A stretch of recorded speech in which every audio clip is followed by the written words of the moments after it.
because I'm going to have you two placed in separate classes. Captain Underpants, the first epic movie, was released all the way back in June of 2017. The movie is based on the book series made by Dave Pilkey, Captain Underpants. I love this series. I grew up reading every single book, and I loved every single minute of just reading them. I have very fond memories of just reading these books, just laughing out loud.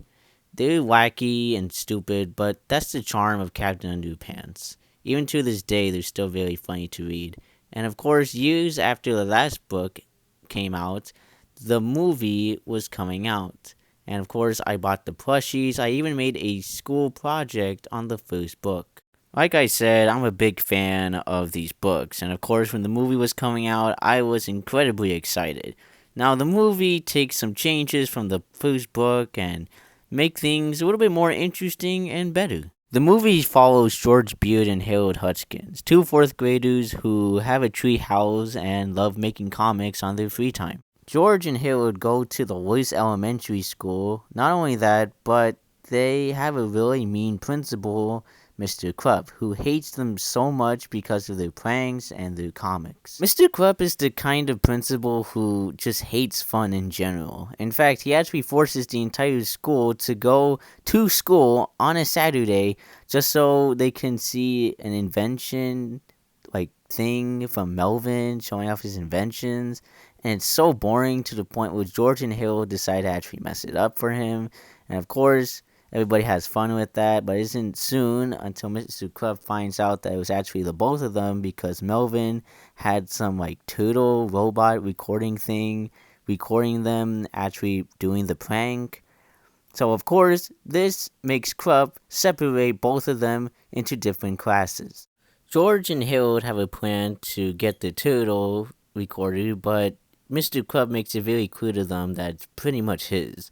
But of course, George has a hypno ring to hypnotize Krupp into not separating them into different classes. Of course, it works. Harold gets the turtle recorder while George decides to mess around with tuning Mr. Krupp into different things, while he tunes him into Captain Underpants.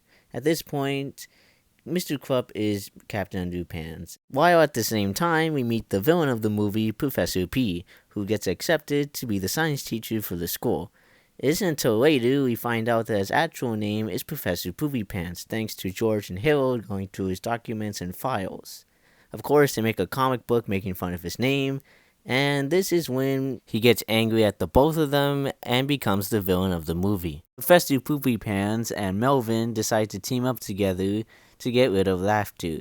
So they decide to use their inventions to defeat George and Harold while at the same time getting rid of laughter. While the plan works, George and Harold's laughter is way too strong to be defeated. So of course, both the professor and Melvin get defeated by them. Not only that, but Captain Underpants finally gets his superpowers like flying and some abilities from the comics, thanks to him being swallowed by the toilet while coming out of it. Professor Poopy Pants is not done yet since he has a shrink way to shrink Captain Underpants, but of course due to hijinks happening all at once, he gets himself shrunk and gets away with pretty much everything. The day is saved by Captain Underpants, but it's finally time for George and Harold to say their final goodbyes to Captain Underpants by George breaking the hypno ring. Mr. Krupp is pretty much back to normal, but this time he's actually happy. Soon we find out that nobody cared to take out the green chemicals from the Robo Toilet 2000 just so it could cause more Robo Toilets to come to life. But it isn't until we find out that Captain Underpants is back and that the hypno ring breaking didn't actually, make him go away. So of course this teases a sequel that sadly never happened. I love this movie. It's definitely a movie that I will always watch here and there. No matter how old I get, I will always come back to it. It's a movie that very much understands and respects its source material, and I respect this movie for that. It's just a really fun movie to just watch and turn off your mind to, and just don't take it seriously, and just have a fun time watching it. It's just a really fun movie about life and the beauty of just being a kid and enjoying comedy in general. I give this movie an 8 out of 10. I know that's kind of low to some, but seriously though, that's a good 8 out of 10, especially for a movie like this.